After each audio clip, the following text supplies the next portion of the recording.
I'm so glad you're here listening to the Sustain Your Passion podcast. I'm Genesis, your host and business development expert. If you're ready to make a bigger impact in income while helping others, then you're in the right place. Thanks for joining me, and I can't wait to help you sustain your passion.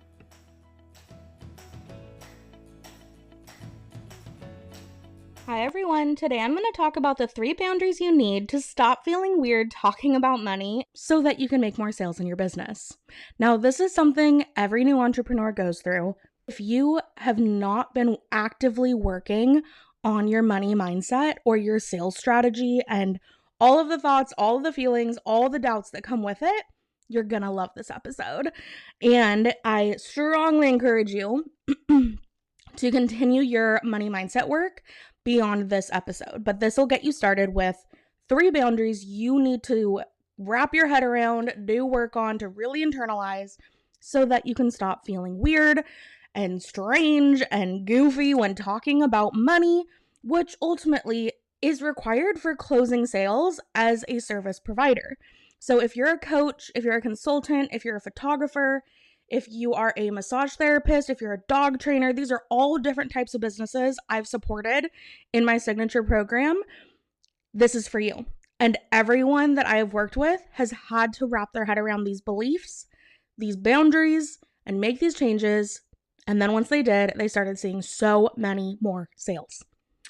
Okay, so I want to talk about this because I personally had to do a lot of this work, and I still continue to do money mindset work. There is no, in my experience so far, maybe it's in the future, but so far in 5 years of running my own business, I can firmly say there is no month that I don't have a money mindset concern pop up. But the difference is I know how to manage it now. So I'm not trying to say that there is some magical future where you'll never worry about money again. You'll always have perfect thoughts about money and sales and you'll feel great. I don't believe that that reality is possible if you grew up with money traumas like I did, and if you have experienced sales traumas like I have. So personally, instead of trying to believe there's some alternate universe where like sometime in the future I'll not be me and not have those traumas, instead, I view it as, okay, how do I become more aware of what those traumas are? How do I learn how to support myself through them so that when they come up, there is a way shorter time between, oh, I'm having a crummy thought about money or sales, I'm feeling weird about it, and hold up, I know what to do here. Let me do my money mindset work. Let me put in a new boundary. Let me work on it and then get on with my day and close more sales. So the goal is to be more comfortable recognizing your money blocks so that you can respond to them faster, not to get to the point where you never have a money block or money mindset worry ever again. Because if that's what you're expecting out of yourself, like it makes sense that you think getting started on money mindset work is going to be really hard or impossible, because why would that be an option for you? Like if you need to do money mindset work now, you probably are going to need to be doing it at every stage of your business growth.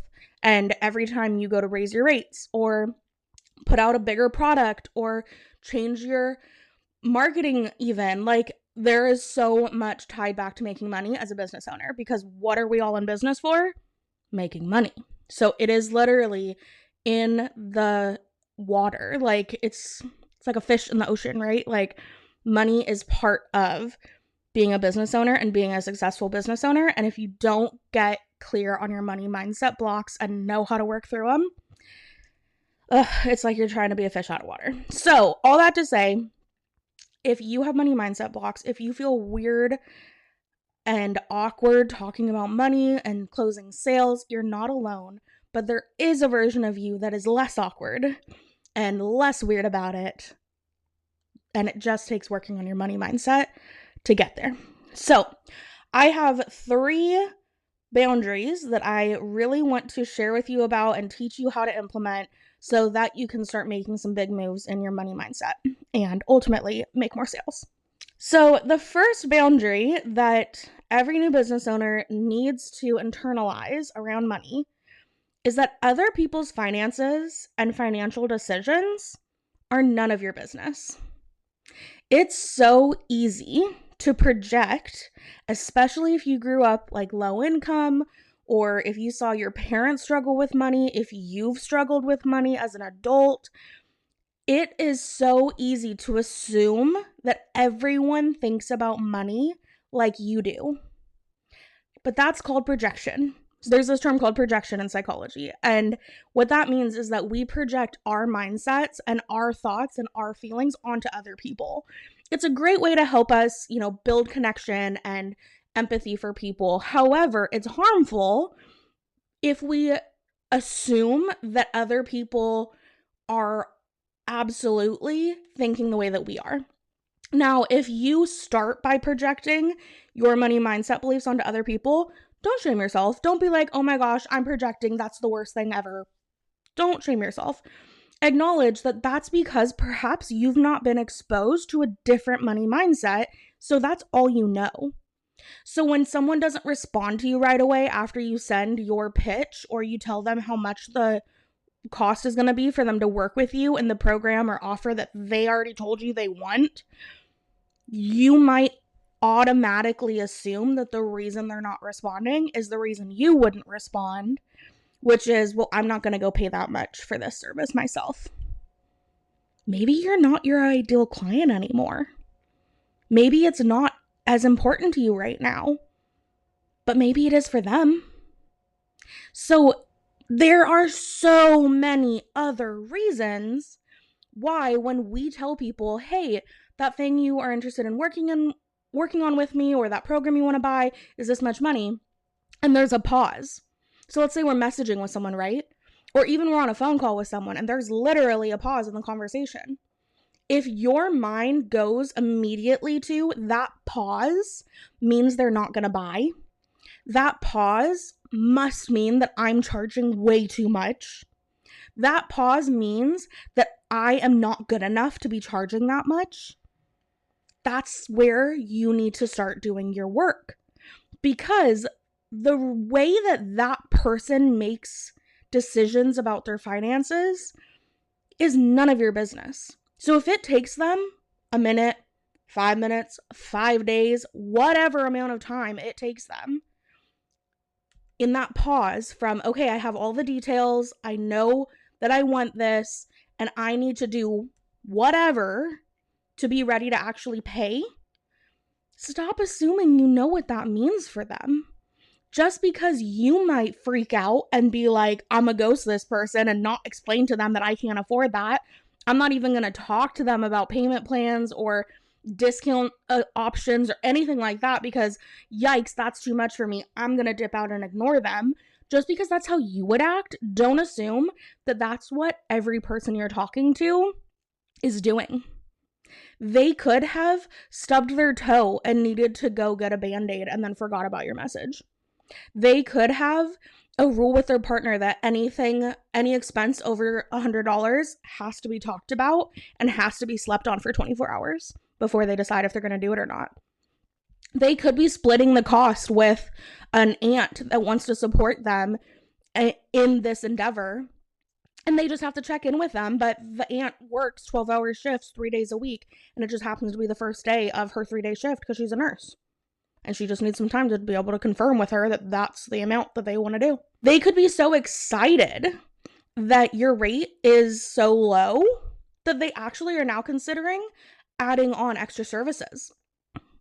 There's so many other reasons, and none of those reasons are any of your business.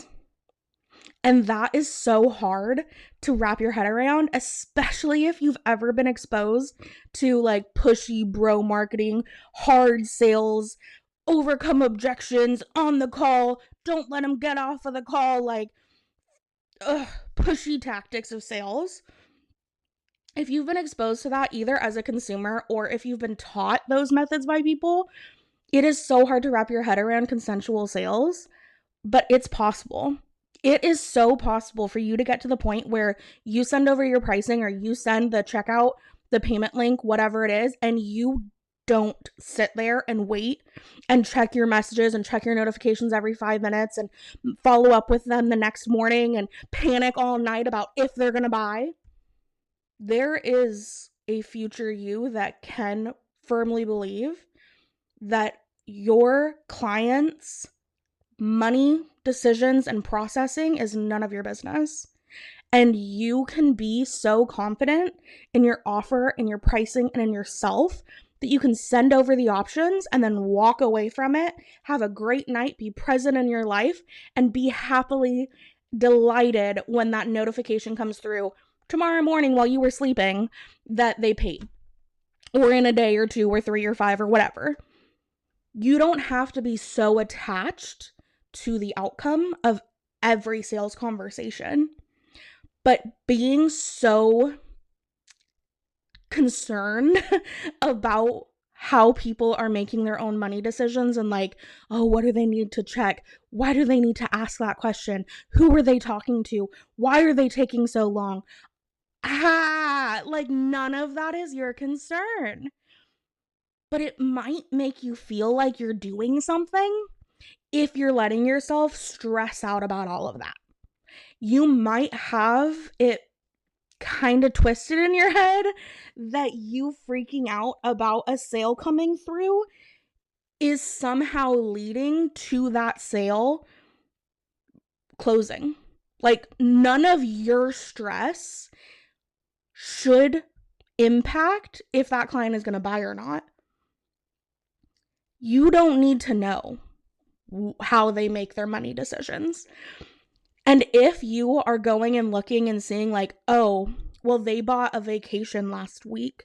They just told everybody on their Instagram story that they bought tickets to Hawaii. So obviously they should be able to afford me because they need my service. Knock that shit off. Like, no, that is none of your business.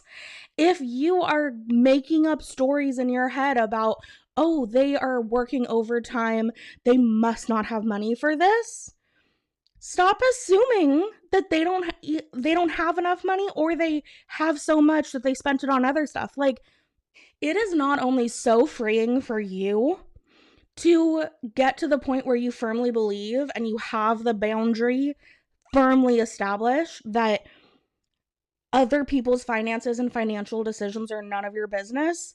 Like, it's super fucking healthy and feels great for you, but it also creates so much less pressure on your clients. I will never forget, one of my clients said to me after a sales call, I want to learn how to sell just like you, because I had been shopping around all week.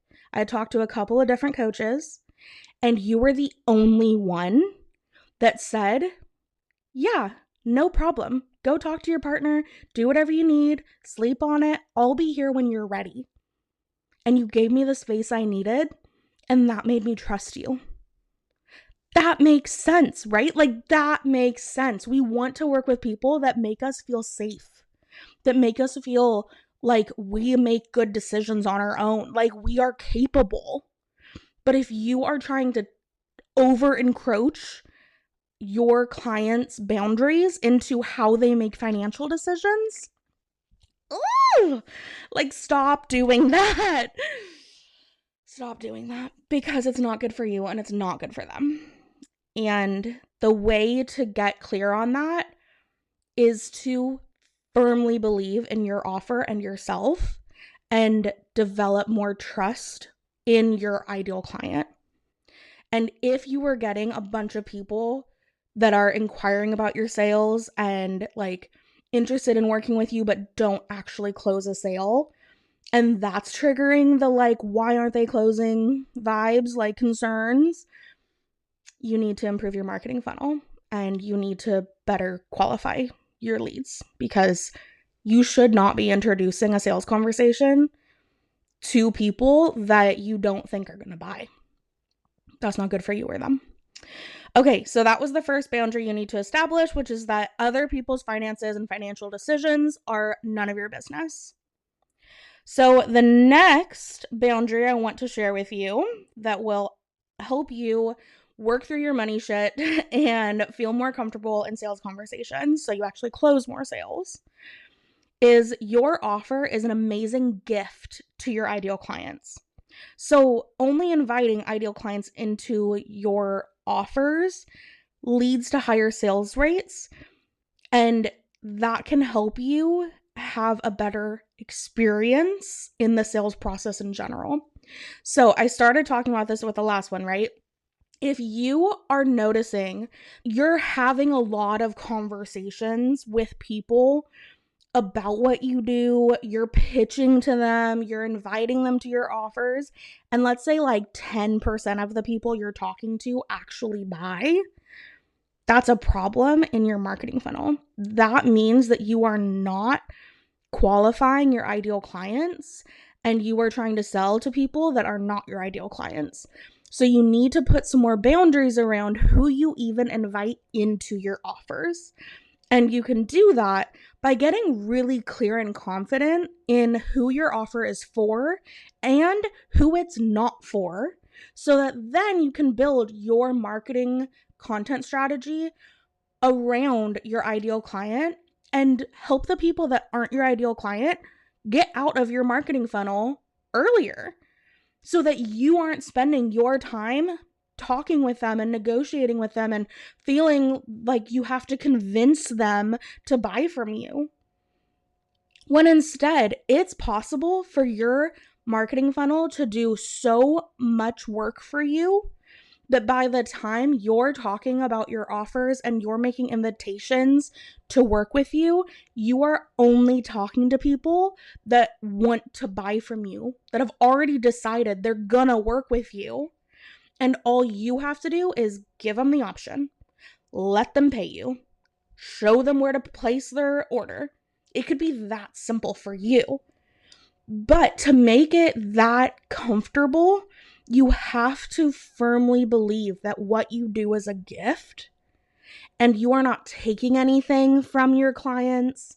You're not actually like, I hear this a lot, right? I hear this a lot from new entrepreneurs. I had to convince them, or I have to convince them. There should be no convincing in your sales process. It should be clear what you do, and you should be letting your ideal client know how they can work with you, letting them make their decision, and feeling so confident that your offer is perfect, like 100% the best offer to help your ideal client with their goal. That you are giving them so much that they are so lucky to be able to work with you. Not that you are so desperate to get 10 more sales, but rather that you are so firmly planted in the reality that what you offer is great for your ideal client, that by the time you're opening sales conversations and making invitations to work with you, it feels like inviting your best friend to your birthday party. Like, of course you're invited. Of course I want you there. Of course you are going to have so much fun at my birthday party. What? Like, that's how sales should feel. It should feel so good. But if you aren't setting the boundary about actually inviting in the right people to your offers, and if you feel like you have to be convincing people into your offers, and if you don't firmly believe that your offer is the best offer for your ideal client, and you haven't done what needs to be done to make that true, so like shifting your marketing or improving your offer, like doing market research, getting to know your ideal client, like all of that business development work that is foundational to you actually making sales consistently. If you've not done that work and you're still in the place of like, I'm taking something from my clients, I'm convincing them that this is good for them, you need to actually do the work it takes to get to the point where you can set the boundary on, I don't convince people. that my offers are for them, because my offers are amazing gifts to my ideal clients. And I know that through and through. And so I'm not questioning myself or my offers in sales conversations. And I'm not convincing anyone that they need them. I am firmly planted here. I am confident. I know what I know about my offer and my ideal client. And I am generously inviting people to work with me. I'm giving gifts every time people buy from me because what I'm giving them is so fantastic. Like, you need to love your offer. Okay, the third boundary that you need to set is how many people you actually can help. So to really have that confidence, like, my offer is so great and it absolutely helps my ideal client do everything I promise, to have that confidence that your offer will get them there, you have to know what your capacity is. Now, this is variable on if you are, doing a high touch one-on-one offer, you only have so many hours in the day. Or if you're doing a more group program, you might be offering feedback on certain pieces of their progress, right? So like if you're a career coach, you might review their resumes. Well, you can only review so many resumes at a time. So you need to be mindful about how much can you actually give. I hear people all the time when they're first starting their business, they're in that like desperate, I just need to make money mentality. Like, I just need to prove to myself and usually their partner too, that this is a viable income source. Like, I just need as many clients as I can sign. That's not true. As many as you could sign could be 100. Are you actually telling me you want 100 hours of coaching calls next week? And are you actually telling me that you're going to be able to get all 100 of those clients amazing results that you're confident in? No, right? Like, that's insane. We know that that's not true. But if you're not operating with that clear boundary of I have limits of how many people I can actually serve and serve really, really well, it makes sense that you aren't that confident in your offer because you're operating from this mindset of I could help anyone and everyone and I can take on so many clients. But if you pause a little bit and just like dig a little deeper, you'll quickly realize that's not true. It's just not true. It's literally not possible. Now, if you sell a passive course, sure, and you don't give any feedback to your clients, it's all pre-recorded and they just get access to the pre-recorded content, yeah, maybe it is true that you could serve an unlimited amount of people. It may just be that the only boundary is what your LMS, like your learning management system that delivers your program, can handle. Like, maybe you just have to pay more money to, up it from 100 to 1,000 students at a time or something like that. Dope. I don't typically work with course creators though, right? I'm helping service providers. So if you are the skilled individual that's showing up and coaching your clients, if you have the skills to be the massage therapist, to take the photos for the photography, to train the dog owners and work with the dogs, if you are the service provider, there is only so many hours in your day. And there are only so many hours in your week that you can actually be spending in session with your clients. Like, that number does exist, but if you're not aware of it and you're not setting boundaries around it, you're operating from a place of desperation. Like, it's almost always a sign to me that you have not set boundaries on your time. If I hear a new entrepreneur tell me, I can help as many people. Like, I'm just trying to get 20 clients next week. I'm like, what? Like, what? Like, that's a lot of work. I know it sounds exciting, right? Because, well, if I sell $1,000 program and I sell 10 new clients next week, that's $10,000 in a week. But then you actually have to serve those 10 clients. What? Like, it doesn't always work out when you do the math. And it really does require you sitting down and looking at your month to month, your week to week, your hours in a day to get super clear on if you want to feel really confident that your offer is the shit, like it is so fucking great, it is gonna change lives, and I can sell it all day long because I'm so fucking proud of it.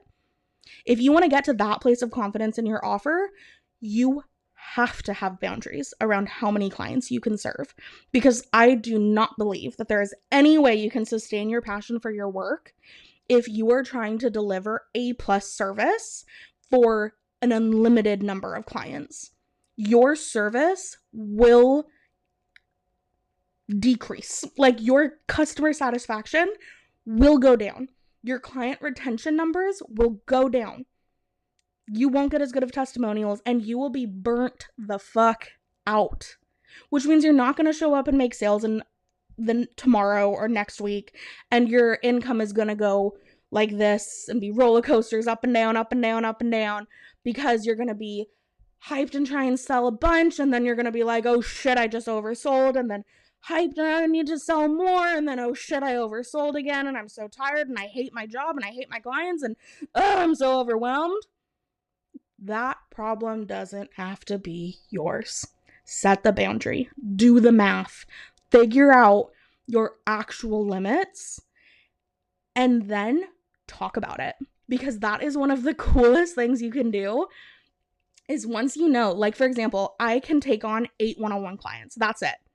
And so if I put it out there like, hey, I have 4 spots for one-on-ones, that creates a sense of urgency, a sense of excitement, exclusivity, that like, oh my gosh, I would be one of the 4 people that could work with Genesis next month one-on-one in my business.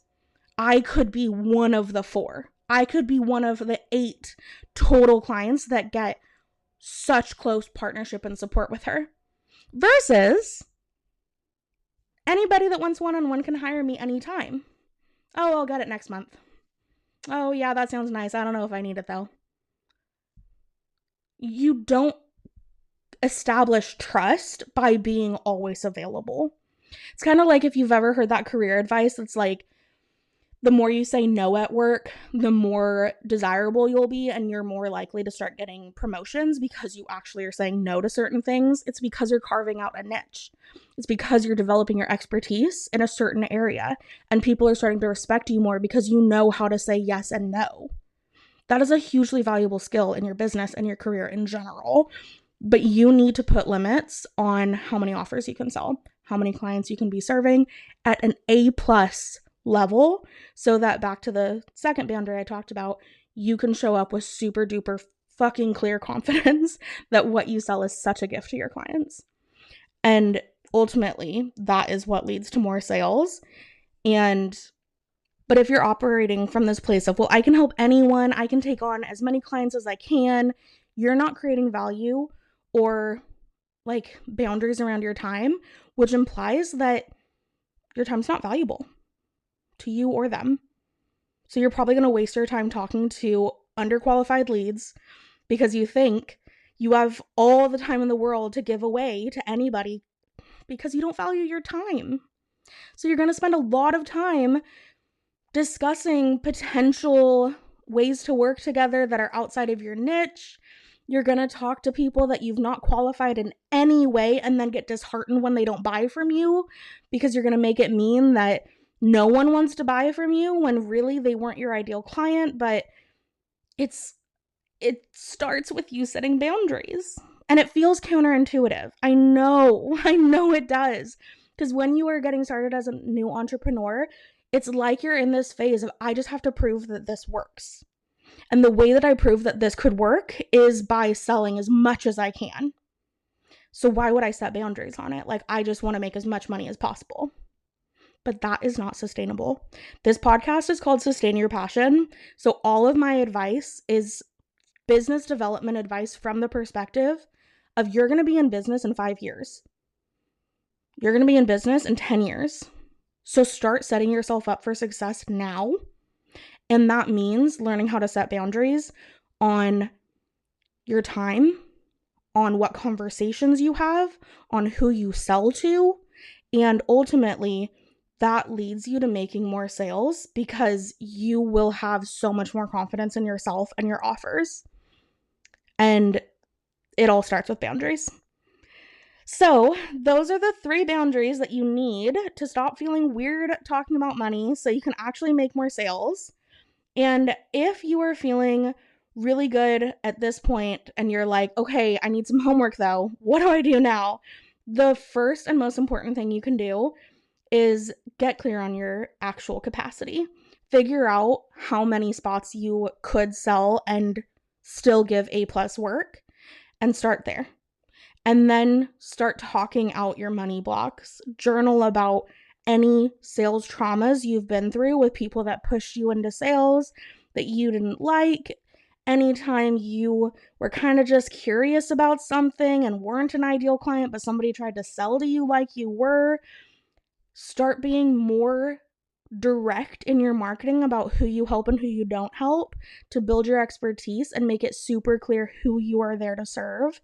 And stop wasting time talking to people that aren't your ideal clients, because your time matters. So all of that starts with a very clear, actionable homework of getting clear on your capacity. Okay, so recap, gave you a lot of info about boundaries. You've got your homework if this area is something you need to work on. And now if you are like, you know what, I really want to work with Genesis on this, I am ready to improve my money mindset, make more sales, and you want your business that you are so passionate about to be your main source of paychecks, then you're invited to learn more about Passion to Paychecks. And you can go to genesisrose.com/passion to paychecks to learn all about it so you can set your business up for success so that you can sustain your passion. All right, everyone, I hope you liked this topic on money boundaries and how to improve your money mindset so you can make more sales. Thanks, everyone. Take care.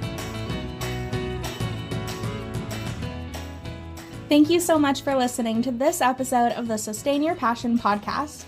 If this episode helped you gain a bit more clarity, courage, or confidence, please share it with your friends on social media or in a text. It would mean the world to me. Thanks in advance for sharing this episode. I hope you have a great week, and I'll talk to you soon.